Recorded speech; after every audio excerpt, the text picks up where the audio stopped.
Hey there, my name's Nadernejad. I make videos for digital nomads and people traveling the world. If you want to come to Chiang Mai or anywhere in the world, become successful and launch up like a rocket, this is the channel for you. Be sure to subscribe and smash that notification bell. I'm here today with my good friend, I just met 5 minutes ago by the way, Landon Limège.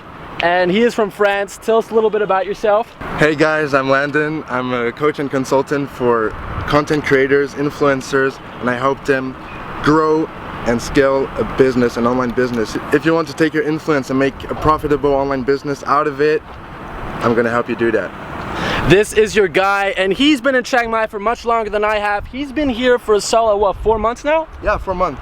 4 months now. I've only been here for a week, but I've been making videos about content creators here and trying to help people really get started online. I've been focusing on the business part for a while, but this guy knows everything about living here, so we're going to be combining not only our business knowledge and our online business knowledge, but also our knowledge of this city to tell you the 10 mistakes you need to avoid as a digital nomad in Chiang Mai, Thailand. Are you ready to get started? Let's go. Let's get started.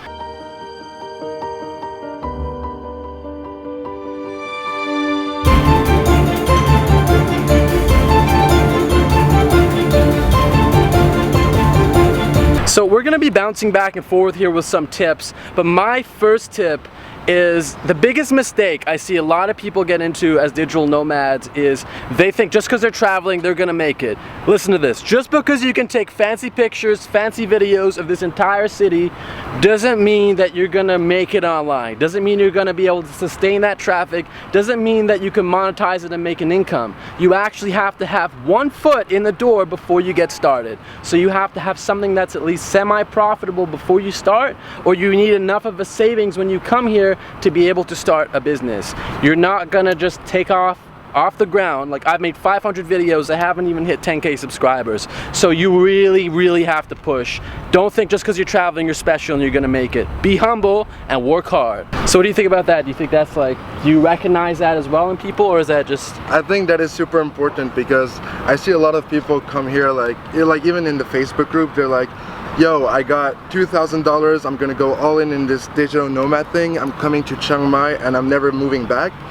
And they don't realize that it's actually so hard to like start an online business, especially when you're living abroad, because there's so many distractions, you're new to this place and you have nothing to make money. So in the beginning it's gonna be super easy, super like fun, and then you're gonna like get to like the end of your savings and you're gonna start to stress out, and then it's gonna go downwards from there. So don't do it. Tip number 2, don't live too lavishly. When you come to Chiang Mai, often people live a super Western lifestyle. They go to expensive restaurants and they don't realize, because they think everything is cheap, they don't realize that it's actually not that cheap compared to your home country, and that you can live for super cheap if you live like a local and you don't spend all your money right away. Tip number 3, don't forego networking opportunities. Use every opportunity you can in the world. An airplane's approaching, so it's gonna be very loud. Use every opportunity you can to meet people. These people are gonna be helpful not only as other nomads with advice and support,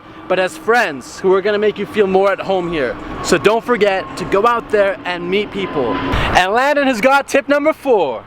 Don't forget to work, guys, because often I see people come here to Chiang Mai, move out in Asia, and they think they've accomplished something huge, when in reality, okay, but no.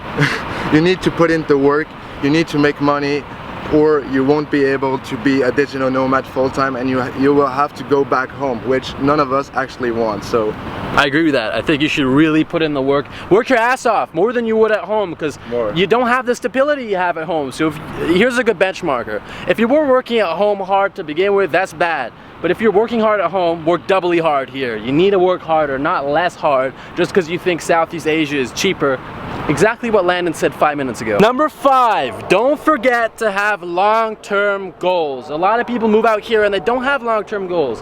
They might have, I want to travel the world, I want to see different places. You need more than that. Where do you want to be in 10 years? Where do you want your relationships to be? How much money do you want to have in the account when you're older? Where do you want to live long-term? Where do you want your business to get to?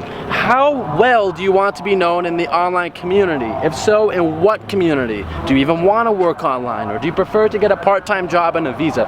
What do you want? I have seen too many people traveling for like 6, 7, 8 years, and I'm like, okay, man, what's the next thing for you? And they'll say, I don't know, I just want to drift and I want to go to the next place. If that's what you want to do and it makes you happy, that's fine. But for me, I couldn't imagine doing that. Like, I need to actually keep growing incrementally, otherwise I feel like I'm not progressing and I'm doing something wrong. So that's tip number 5. Have long-term, ultra-specific goals, and like Landon said, work your ass off to get there. Yeah, one thing I would like to add is, yes, ambitions are super important, because your ambition is what is going to drive you to wake up every morning, put in the work, and actually enjoy your life. Tip number 6, you don't need to go to expensive co-working spaces.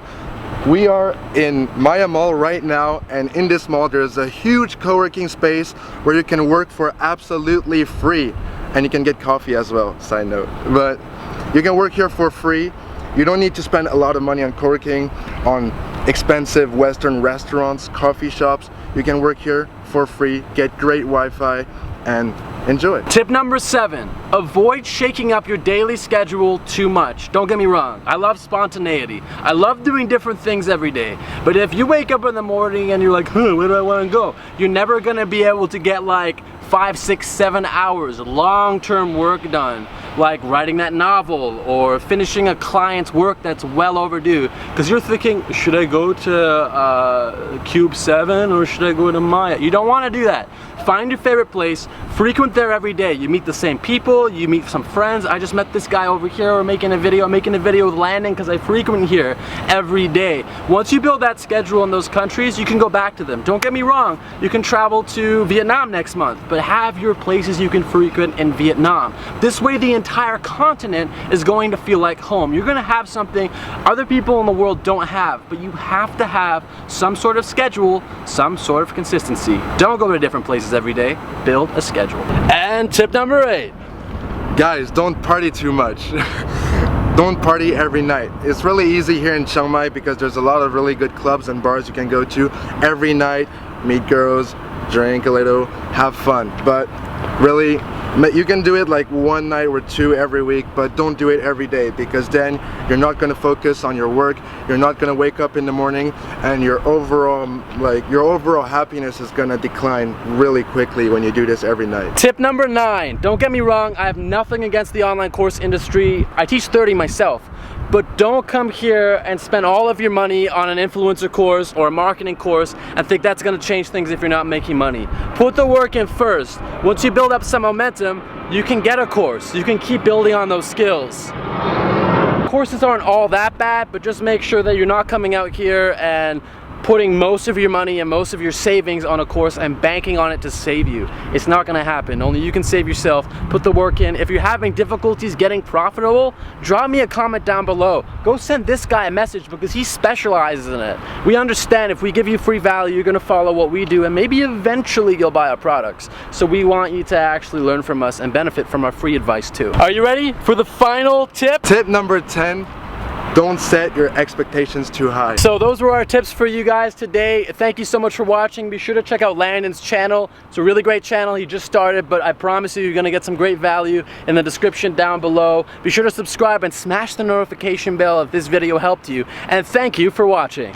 Thanks for watching, guys. Signing out. All right, Landon, you think that was a good video?